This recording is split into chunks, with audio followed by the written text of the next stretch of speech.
You know, it's funny. Actually, it's not funny, but I sincerely doubt you're here to check out me smoking a pipe, even though this is a lovely Dunhill vintage estate pipe that I picked up, I don't know, about a year ago.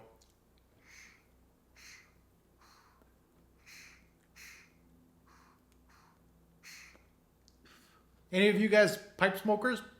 Drop a comment below. Let me know. What pipes do you smoke? What tobacco do you use?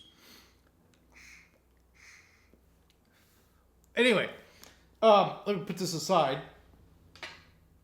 And let's get back into what today's topic is all about. Namely, the awesome made in Sweden. Yes, smørrebrød, dum, dum, dum.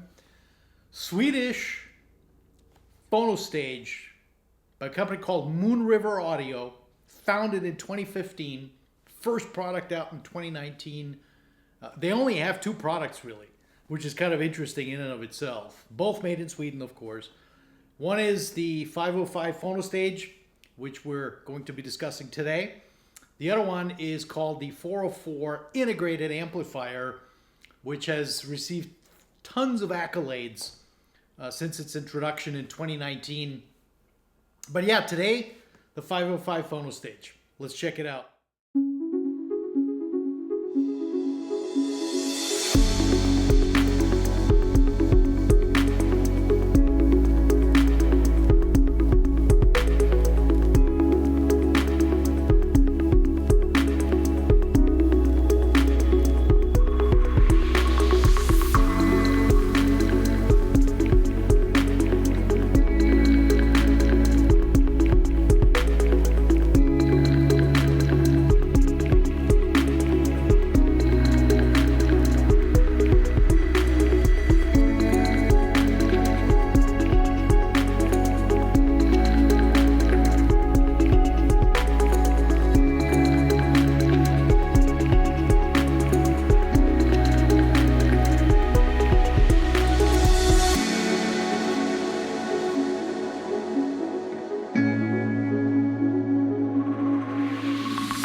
And with that intro, a warm welcome back to SonicFlare Studios.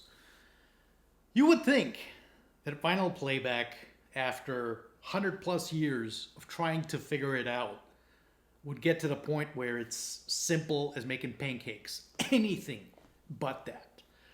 Let's recap a couple of quick points of reference with regards to vinyl playback and why designing phono stages that sound good is such an incredibly difficult job to do for an engineer, electrical engineer.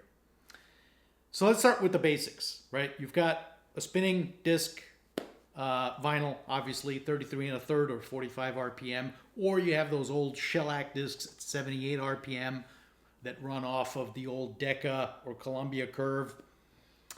And you've got a groove that at the tip of it is about 5 microns wide. At the top, probably about 8-9 microns. And you've got ondulations, and the cartridge, the cantilever, the stylus is tracing through these ups and downs and valleys and shadows. And it's generating a signal that is tiny. It is minuscule. Either the coils or the magnet, or in case of optical cartridges, the shader plates with light photons, are generating a signal that is genuinely tiny, minuscule. In fact, the amplification factor is about 1,000 to 1. You're dealing with a signal that's measured in microvolts, as opposed to your typical 2.5, 2 volt output of your standard, CD player, cassette deck, what have you, right? A laser disc player. And so when you're dealing with that kind of an amplification factor, 1,000 to 1, the signal needs to be guarded, needs to be protected at all costs possible.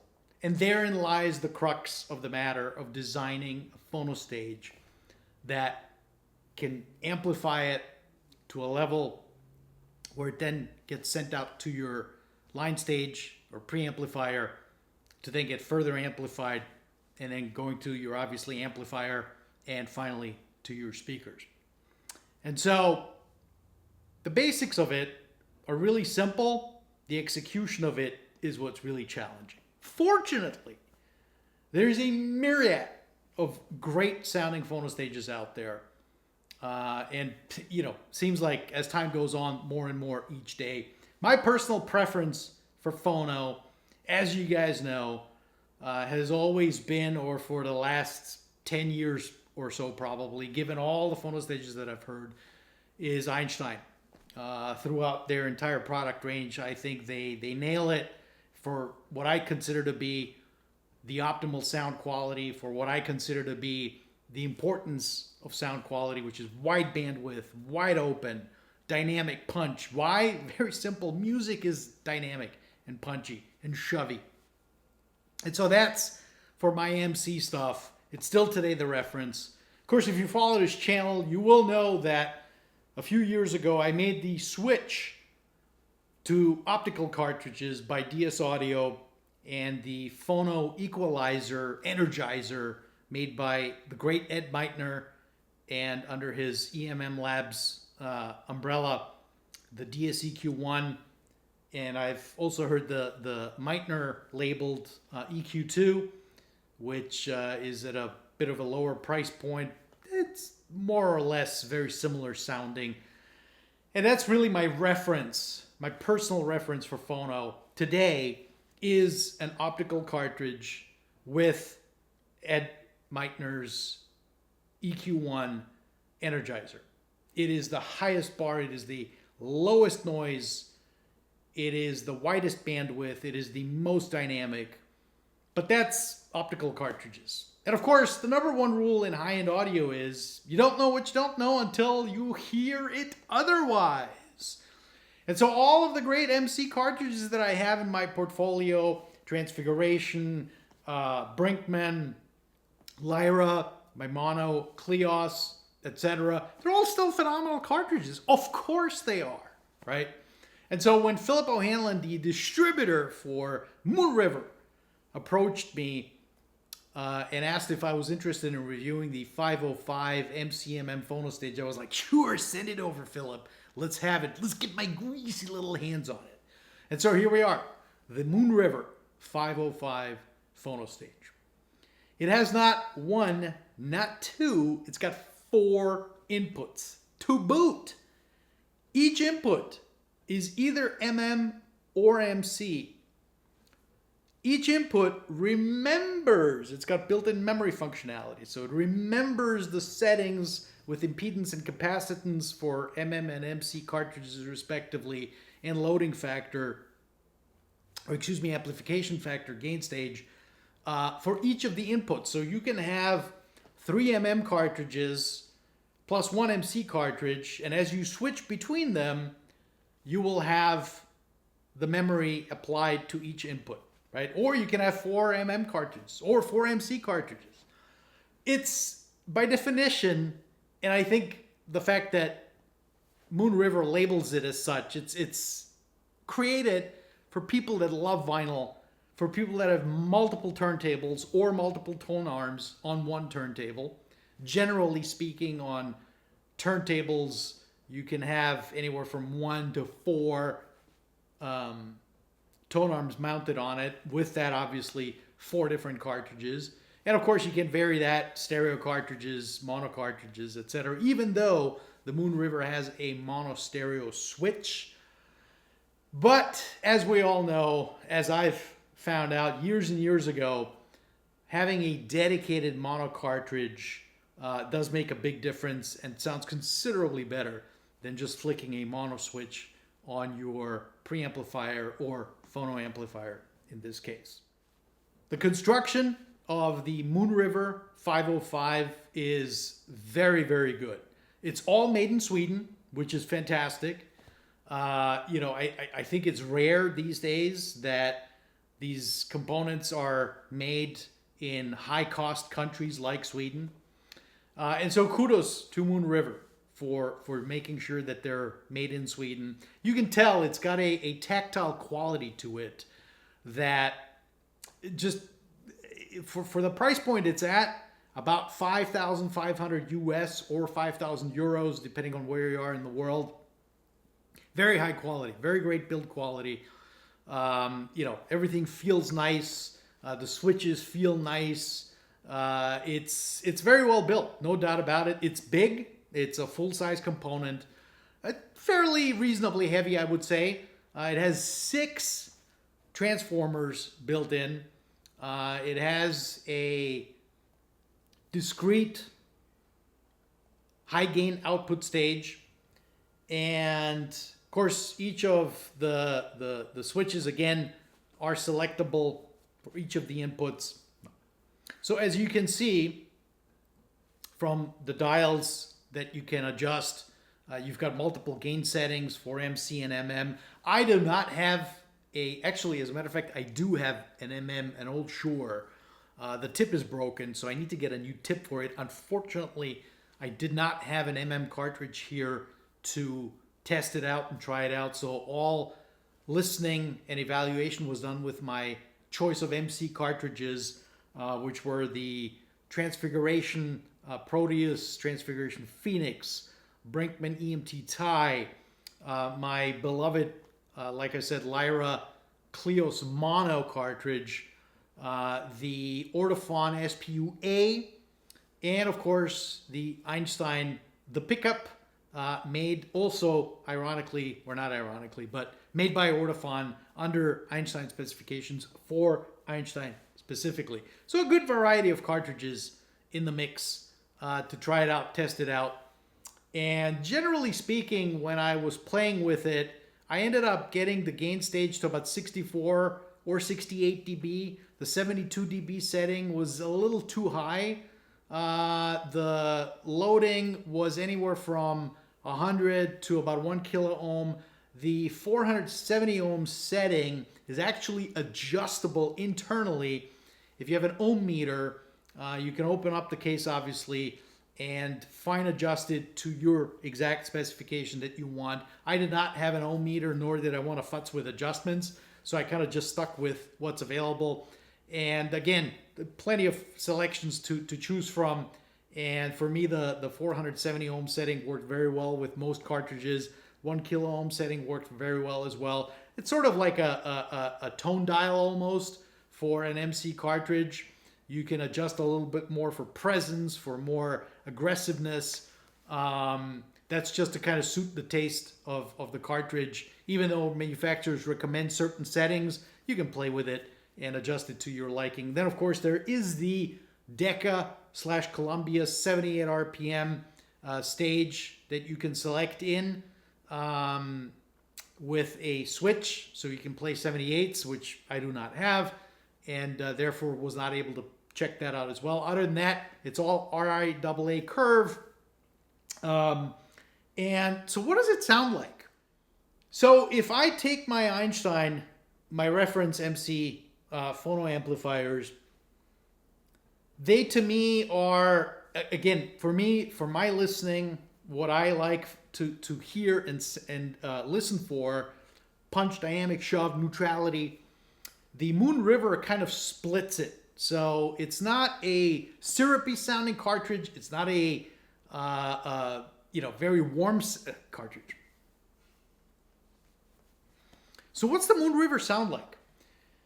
If I had to put my finger on it, on the spectrum of warm to analytical and cold, it's probably right there in the middle, right? It has an inherent warmth, no doubt about it. In fact, Philip, the distributor for the US market, has brought up this mid-range magic tour over the last couple of years where he emphasizes the quality of the mid-range in all the products that he distributes, which of course is probably the most critical of ranges for a hi-fi, because that's where most of the action is. That's where the vocals are. That's where generally most of the instruments fall into place. And so, yes, if your system can play back mid-range very well, you're going to have a pretty darn good sounding system. All other things being equal, of course. And so I think, again, within that philosophy of what Philip brings to the market, the Moonriver, I think, is right there in the middle, right? It's not analytical. It's not hyper detailed. It's not lukewarm. And there's plenty of lukewarm sounding cartridges, phono amplifiers out there that I've heard. Certainly, like if I just from random memory pull, like Nagra HD phono amp, that tends to be, for me anyway, a little bit on the warmer side of things. The smaller Nagra phono stage as well, CH precision, etc. All that stuff is like way over on the analytical side, entirely too much for me and my taste. And I like it sort of in the middle, right? And where, for example, my EINSTEIN would be a little more on the, I wouldn't necessarily call it analytical side, but a little more on the presence side. The Moonriver, again, comes right back sort of in the center. You get wonderful mid-range expression. You get warmth. You get the feeling of the musician, whether it's male vocalist or female vocalist. It's just, it brings out a liquidity to the sound that you want to listen to, right? And trust me, there's plenty of phono stages out there on the market where I'm like, this may sound great on some electronic music, but when it comes to vocals, not my cup of tea, right? This thing is really, really nice. Of course, pulling up Dream Within, the fantastic Analog Productions record. Again, Dean Martin, alive as can be, I should say. And it just has that texture quality to it. It has that ability to convey the tone and just his expression in each of the sentences, in each of the words, that it just makes you want to listen to more music. What else did I listen to? Couple of great albums that I pulled specifically for the Moonriver. Let's check them out. So what did we play with as far as new vinyl is concerned, or old vinyl, that I ended up pulling out of the boxes to have a listen? And, before I forget, is it the quietest phono stage that I've ever heard? No, it's not. It's quiet, nicely done, no hum that I could detect on my setup.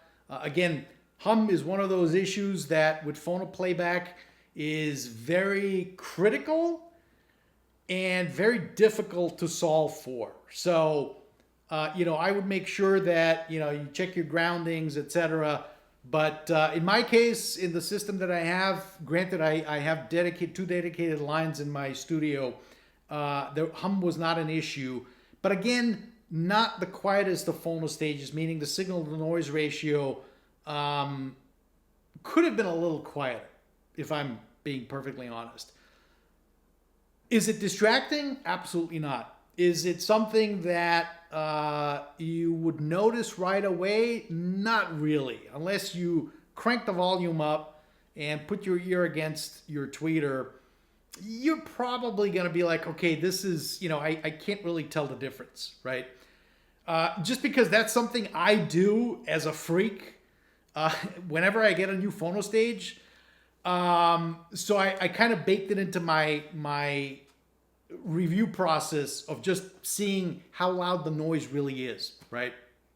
That said, it really, in none of the records that I played, did that ever come to be an issue of any kind.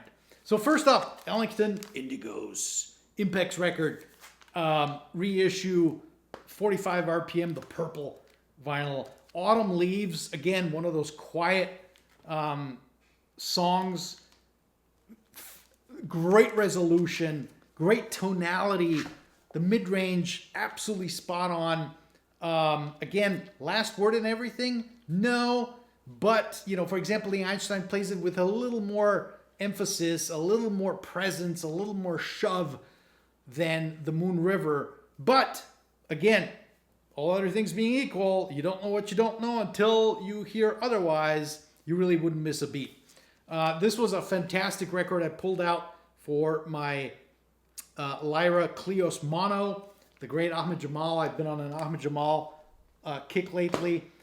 A fairly noisy record, not the cleanest of pressings, not really distracting. You get that nice layering effect that the Moonriver does very well, and hit it spot on. I think they really nailed it. Freddie Hubbard, another great find looking through my collection. Great CTI record, fantastic sort of funk jazz. Switching it over a little bit to the electronic side, Brian Eno. This is absolutely smashing. Double LP, the Apollo Atmosphere soundtrack, extended edition. Man, there's some rumbling bass on this thing. And while the Moonriver didn't quite convey the heft, the punch that I'm used to, it was close. Again, I think if you didn't have the Einstein right next to it or the DS Audio, you really probably wouldn't notice it. Terrific, absolutely terrific, very well done. La Planète Sauvage. Fantastic. This is a compilation disc of a bunch of 70s experimental electronic music. Absolutely terrific. Great to check it out. Absolutely great. Then we have Nucleus. Terrific, terrific prog jazz from the UK. And yeah, this was just very well, right? I mean, you put that on and you just, man, you get transported back to the 70s, some good old prog rock, and just the presence, the mid-range again, highlighting the Moonriver performance. Very well done. Next up, Oscar Peterson and Nelson Riddle. This was another great example of what the Moonriver does so well. Then we get into a little bit of Black Uhuru. Chill Out. This is a crazy good record. Absolutely smashing. The track Chill Out. Chill out, chill out, chill out. Oh man, I totally shamed that record just now. But yeah, it kicks it right with the Moonriver. It really, man, it's got punch. It smears it up a little bit, which for reggae gives you that extra sort of presence, right? Which in this case, this was terrific on the Moonriver. Great Randy Travis record on Music Direct's Mobile Fidelity. Absolutely fantastic. This came out, I don't know, maybe 2 years ago. If you like Randy Travis, this is a really great record. Terrific. Again, that mid-range quality for the Moonriver that came out, and K&D session conversion. Absolutely fantastic. So, summing it up, where does it leave the Moonriver? You know, for the fact that for about $5,500, you get a genuinely made in Sweden product with so many options. 4 inputs, MC configurable, loading, capacitance, built-in RIAA and Decca Columbia 78 RPM de-emphasis setting. Gosh, I can't think of another phono stage. Wait, I can. Of course, it's the Music Direct, the Master Phono that I actually asked for a review sample as well. That should be coming in hopefully within the next couple of weeks, months maybe. I'm guessing it's been a hot piece that's been going around reviewer land. But that really, come to think of it, that's the only phono stage in that price bracket. I think it's actually a little more expensive. That comes to mind that has the quality of all these multiple inputs, etc. to switch and where you can adjust the gain, etc., for multiple inputs. Now, one thing I wanted to say that I've not heard any review mention. Keep in mind that all of these adjustments that I just rattled off, the gain stage, the capacitance, the impedance, etc., they're all in the signal path for each input, right? So what does that mean? Well, they're in the signal path. For example, Einstein purposely does not make any such adjustments available because it's in the signal path, right? So it's more of a sort of purist view on designing a phono stage. It's more of a purist look at, again, keeping in mind that very, very sensitive signal that needs to be amplified 1000x, right? Anything that you do to that signal is going to have an impact, just by definition. And so, what does it mean? Well, I don't know. If Moonriver were to make a phono stage with exactly the same settings, right? That's not in the signal path. In other words, they're all fixed settings, right? That you can't adjust. I don't know. Would we hear a difference? Maybe, maybe not. Who knows, right? But I just want to make that mention because I haven't read it in any of the reviews, and this is not obviously anything that's singular to Moonriver. It's, CH Precision, any phono stage that has any kind of adjustment, by definition, it means that it is in the signal path, right? Kind of like your treble and bass adjuster, right? And why audiophiles shied away from those forever and a half, or equalizers, oh my God, let's banish those, because they're in the signal path, right? So anyway, in conclusion, well done. Terrific job. It's a great phono stage for anyone who's got more than one arm or more than one cartridge that they're using. Generally, those two go kind of hand in hand. Highly recommend it. And yeah, give it a shot. I think you'll be quite impressed with it. Go to your dealer, check it out.